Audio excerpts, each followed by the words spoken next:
Seorang penumpang ojek online terjatuh dari motor usai tersangkut kabel menjuntai di kawasan Widya Chandra, Jakarta Selatan. Beruntung korban tidak alami luka serius.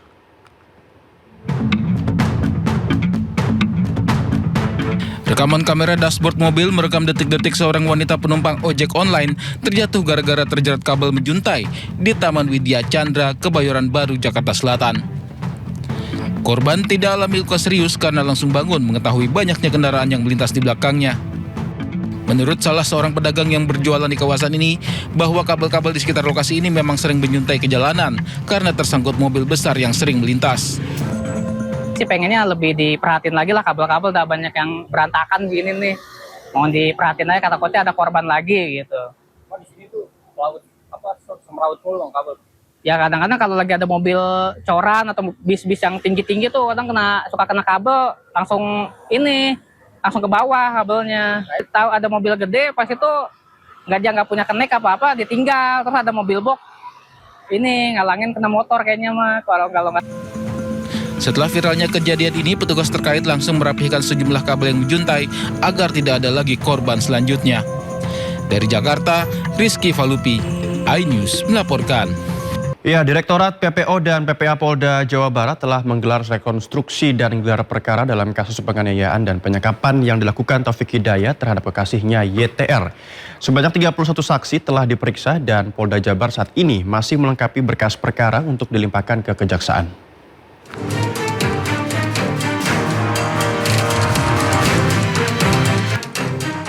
Direktorat PPO dan PPA Polda Jawa Barat telah menggelar rekonstruksi dan gelar perkara dalam kasus penganiayaan dan penyekapan yang dilakukan Taufik Hidayat 30 tahun terhadap kekasihnya YTR 29 tahun.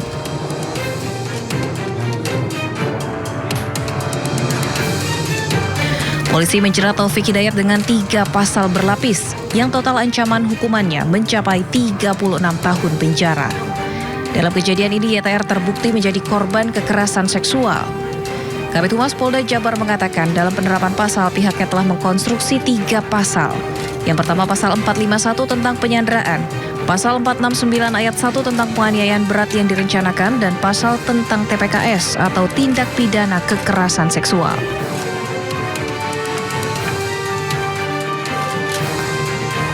Di sini unsur perencanaannya kita tambahkan sehingga harapan kita untuk memaksimalkan ancaman ini menjadi 12 tahun penjara kita masukkan. Demikian juga kita tambahkan konstruksi hukum baru yang saat ini kita terapkan kepada yang bersangkutan, yaitu tentang pasal 6 Undang-Undang Nomor 12 Tahun 2002, yaitu tentang TPKS.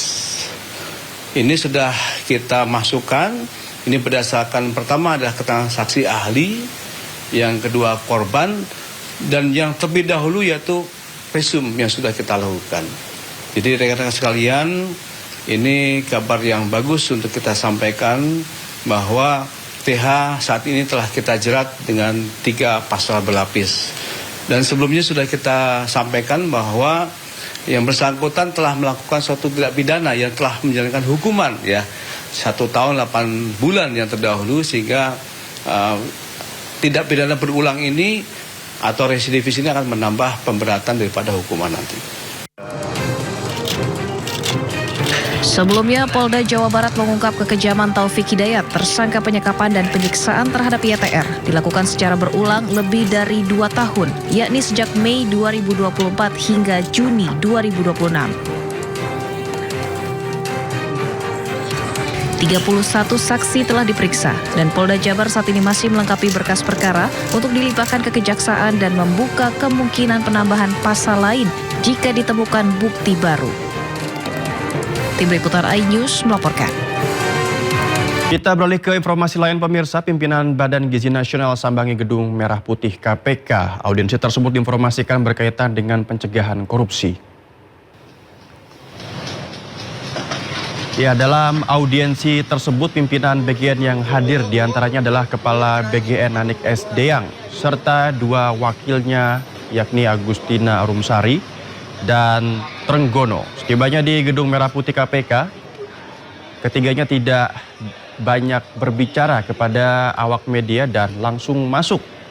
Dan ini adalah wakil dari BGN yang baru, dan ini adalah Anik SD yang pemirsa memasuki gedung Merah Putih KPK.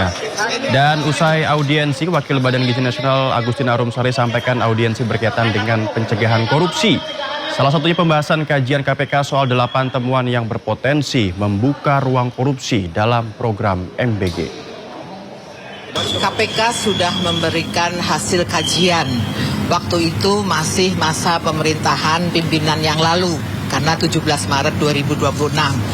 Pada saat 2 Juni 2026 kami datang, itu kami lihat ternyata hasil kajian tersebut belum mendapat tanggapan.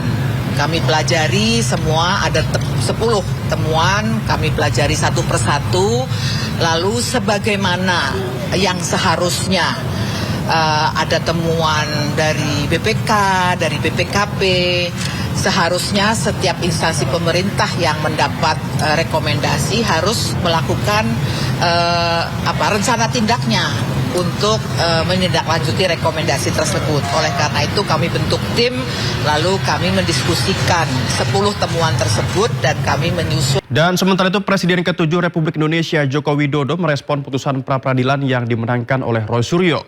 Sementara terkait sidang pokok perkara, Jokowi menegaskan bahwa dirinya siap menghadiri persidangan jika diminta serta akan menunjukkan ijazahnya.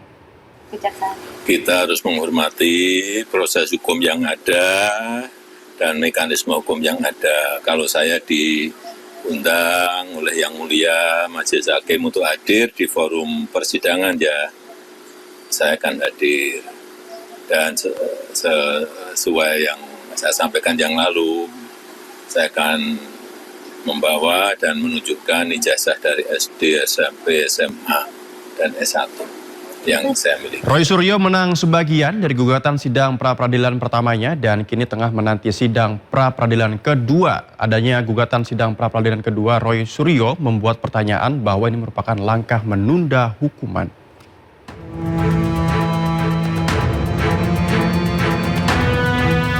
Pasca sidang pra-peradilan pertama Roy Suryo, lawannya Pradi Bersatu sudah ancang-ancang akan menjebloskan tersangka fitnah ijazah itu ke penjara. Strategi yang akan dipilih Pradi adalah mengirimkan surat kepada Mahkamah Agung agar kembali meninjau penangguhan penahanan Roy Suryo. Sekjen Pradi Bersatu Ade Darmawan menjelaskan bahwa langkah tersebut sengaja ia ambil agar Roy Suryo tidak terus-menerus mengajukan sidang pra-peradilan. Ada pra-peradilan yang akan dilaksanakan oleh tim Roy Suryo, otomatis harus segera dimasukkan ke dalam tahanan. Kenapa? Ketika pra-peradilan dibacakan dan itu tidak menang atau kalah, kemudian ada niatan lagi untuk mempra-peradilan, itu harus segera dilakukan penahanan. Maka kami akan mengajukan permohonan perhatian hukum dan tinjauan kembali status penahanan terdakwa Roy Suryo sebagai residivis. Namun dari sudut pandang Roy Suryo, langkah ini merupakan upaya dirinya membuktikan bahwa benar ada kekeliruan dalam penerapan pasal 32 Undang-Undang ITE. Itu tidak ada yang namanya buying time, nggak ada. Ini bukan buying time. Daripada nanti tiba-tiba diputus, tapi ternyata salah penerapan pasal 32 UU ITE. Padahal saya sudah terlanjur putus. Itu persis kayak tragedi Sengkon dan Karta, ya, yang sudah diputus dulu, kemudian ternyata setelah dilihat-lihat, waduh ternyata ada kesalahan di dalam putusan sidang yang dulu. Jumat 19 Juni, 2 tersangka fitnah ijazah Roy Suryo dan Dr. Tifa ditangkap Polda Metro Jaya. Keduanya sempat menjalani perawatan di Rumah Sakit Polri sebelum dilimpahkan ke Kejaksaan Negeri Jakarta Selatan. Kejari kemudian memutuskan menangguhkan penahanan keduanya. Tak terima dengan penangkapan Polda Metro Jaya, Roy kemudian ajukan sidang pra-peradilan. Tim Liputan, iNews melaporkan. Terima kasih Anda masih bersama kami di Sindo Sore. Pemirsa, Presiden ke-7 Jokowi menanggapi santai banyaknya komentar miring seusai dirinya mengikuti ritual injak kepala kerbau pasca kunjungan ke Lampung. Adat beliau, Haji Joko Widodo. Jokowi menjelaskan bahwa ritual yang dilakukan saat safarinya ke Lampung sebagai bentuk penghormatan dari masyarakat adat dan merupakan bentuk penghormatan dari Istana Kedatun Keagungan Lampung kepada dirinya. Jokowi juga meminta semua pihak untuk tidak membawa kegiatan budaya tersebut ke ranah politik. Ia juga meminta semua pihak menghargai adat istiadat dan menghargai kearifan lokal. Jokowi juga menolak jika ritual injak kepala kerbau tersebut disamakan dengan yang lain. Selanjutnya nanti kami mohon itu kan bentuk penghormatan dari masyarakat adat di Lampung. Bentuk penghormatan dari Istana Kedatun Kerajaan Lampung. Dan saya merasa terhormat diberikan penghargaan, dan jangan semua hal ditarik ke ranah politik. Sering nggak sambung. Kita harus terus menghargai adat istiadat, terus menghargai kearifan lokal, terus menghargai kebudayaan, budaya kita, karena ya budaya kita ini sangat beragam sekali. banyak yang menyamakan bahwa itu sama dengan simbol kepala banteng. Itu ritual adat. Sekali lagi, itu ritual adat yang sudah tidak sekali dua kali, sudah ratusan kali dilakukan.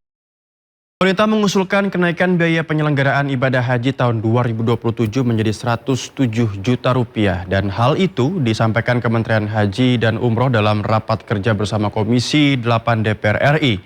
Usulan tersebut meningkat hampir 20 juta rupiah dibandingkan BPIH tahun 2026.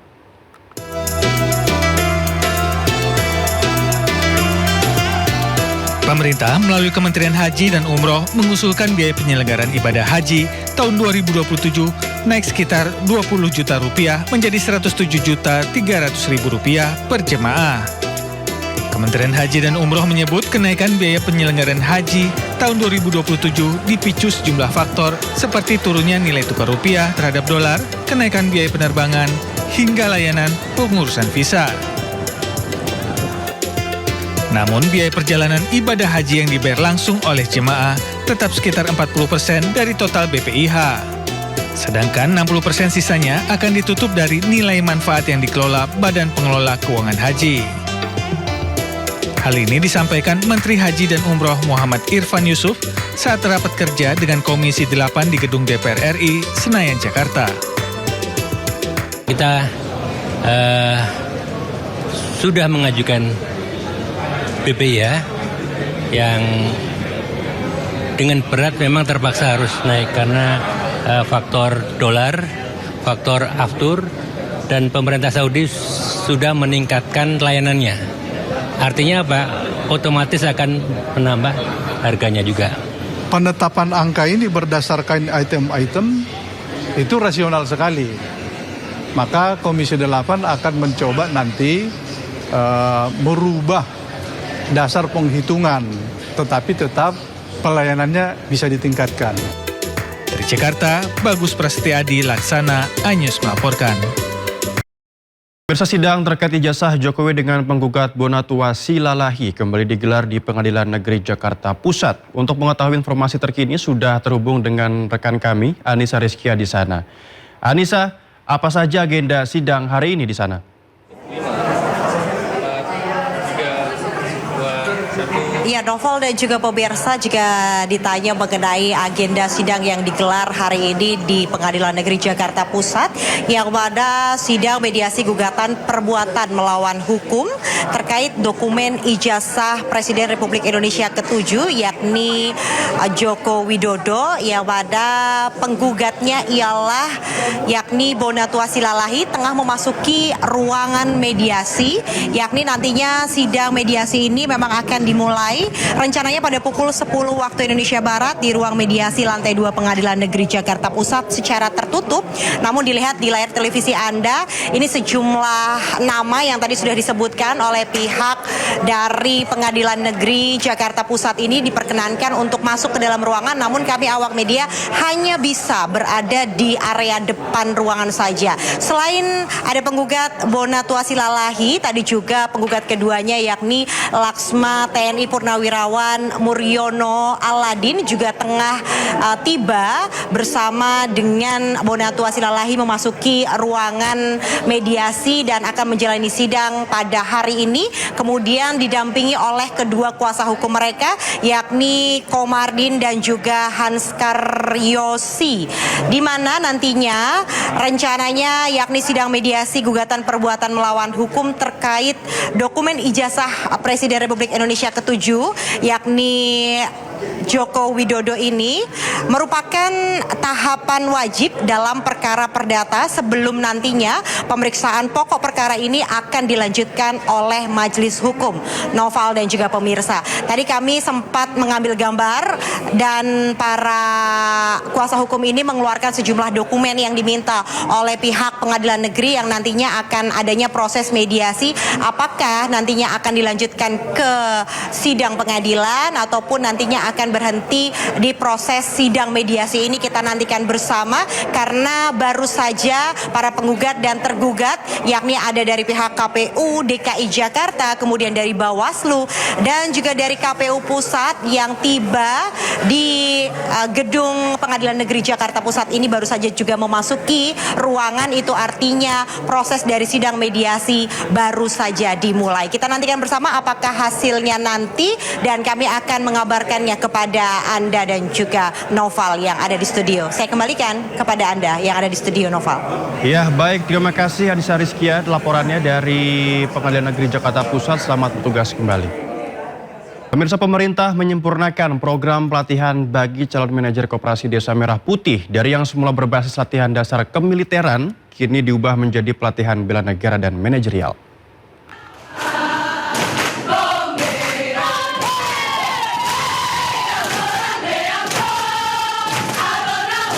Program pelatihan bagi Sarjana Penggerak Pembangunan Indonesia atau SPPI yang akan menjadi manajer di Koperasi Desa Merah Putih dan Kampung Nelayan Merah Putih akan disempurnakan.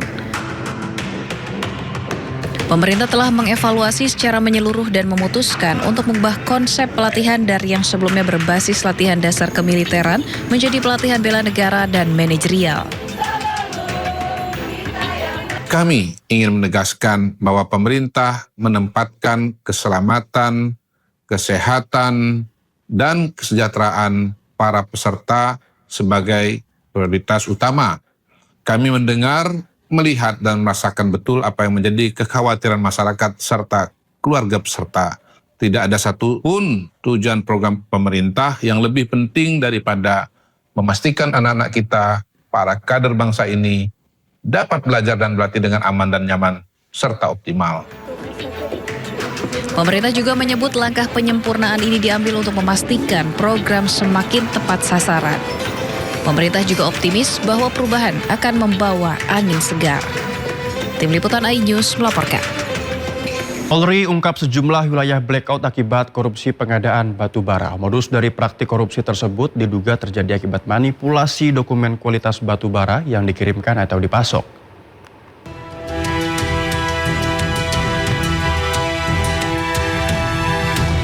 Polri mengungkap sejumlah wilayah di Indonesia mengalami pemadaman listrik atau blackout akibat dugaan korupsi dan pencucian uang terkait pengadaan penemuan kebutuhan pasokan batu bara pada sejumlah PLTU selama periode tahun 2018 sampai dengan tahun 2026. Terganggunya pasokan batu bara berdampak terhadap terjadinya blackout atau pemadaman listrik di sejumlah wilayah di Indonesia, seperti Sumatera, sebagian Kalimantan, Jawa Tengah, Jawa Timur, dan sebagian Jabodetabek. Soal modus dari praktik korupsi tersebut diduga terjadi manipulasi dokumen kualitas batu bara yang dikirimkan atau dipasok. Kasus ini sudah masuk ke tahap penyidikan. Setidak-tidaknya penyidik menemukan adanya dugaan penyimpangan dalam proses pengadaan dan pemenuhan pasokan batu bara di PLTU oleh beberapa perusahaan yang terlibat, PT OBP dan PT BRA, secara teknis nanti akan disampaikan oleh Direktur Penyidikan. Saya ulang, secara teknis akan disampaikan oleh Direktur Penindakan berkaitan dengan hasil penyelidikan, kemudian ditingkatkan ke penyidikan. Meski Polri belum menetapkan tersangka atas pidana ini, namun 16 orang telah diperiksa oleh polisi. Dalam pengusutan, Polri menerapkan pasal tentang pemberantasan tindak pidana korupsi dan pasal tentang pencegahan dan pemberantasan tindak pidana pencucian uang. Tim Liputan iNews melaporkan. Selama 6 tahun seorang guru SMP di Bau-Bau, Sulawesi Tenggara tidak menerima gaji dan tunjangan. Di tengah ketidakpastian nasib yang dihadapinya, sang guru tetap hadir mendampingi siswa-siswinya di sekolah.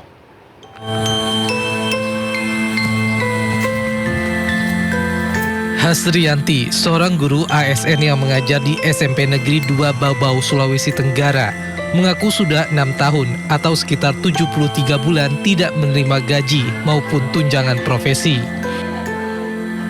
Sebagai guru bimbingan dan konseling, Hasrianti tetap menjalankan tugasnya memberikan pendampingan dan pembinaan kepada para siswa. Baginya, kehadiran di sekolah adalah bentuk pengabdian sekaligus tanggung jawab moral kepada para anak didiknya. Usai menjalankan tugas di sekolah, Hasrianti melanjutkan aktivitasnya dengan berjualan secara online untuk memenuhi kebutuhan keluarga. Di tengah keterbatasan ekonomi, Hasrianti tetap berusaha memberikan kehidupan yang layak bagi kelima anaknya, meski harus berutang untuk memenuhi kebutuhan sehari-hari. Khusus tentang penahanan gaji saya sebagai guru PNS itu terjadi pada tahun 2020, tepatnya pada bulan April 2020. Dan sampai sekarang, bulan Juli 2026 itu, sampai sekarang kami tidak menerima gaji Rp1 pun.